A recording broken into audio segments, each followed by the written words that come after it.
بسم اللہ الرحمن الرحیم۔ السلام علیکم معزز سامعین، آج کا موضوع ہے شکر گزاری۔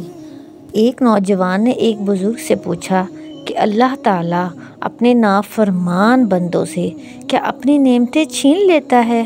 لیکن میں نے دیکھا سب کے پاس پہننے اوڑھنے کو، کھانے پینے کے لیے سب کچھ موجود ہوتا ہے۔ اللہ تعالیٰ تو کسی سے کچھ بھی نہیں چھینتے۔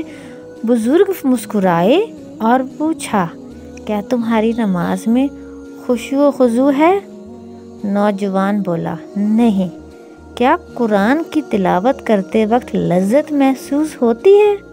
نوجوان بولا، نہیں۔ کیا 5 وقت کی نماز پابندی سے پڑھتے ہو؟ نوجوان بولا، نہیں۔ کیا نیکی کرنے کی طرف دھیان جاتا ہے؟ نوجوان بولا، نہیں۔ کیا زبان اللہ کے ذکر کی عادی ہے؟ نوجوان بولا، نہیں۔ تب بزرگ نے جواب دیا، یہی اللہ کی وہ نعمتیں ہیں جنہیں وہ اپنے نافرمانوں سے چھین لیتا ہے۔ اللہ اکبر۔ اللہ تعالی ہم سب کو اپنی نافرمانیوں سے محفوظ فرمائے، آمین۔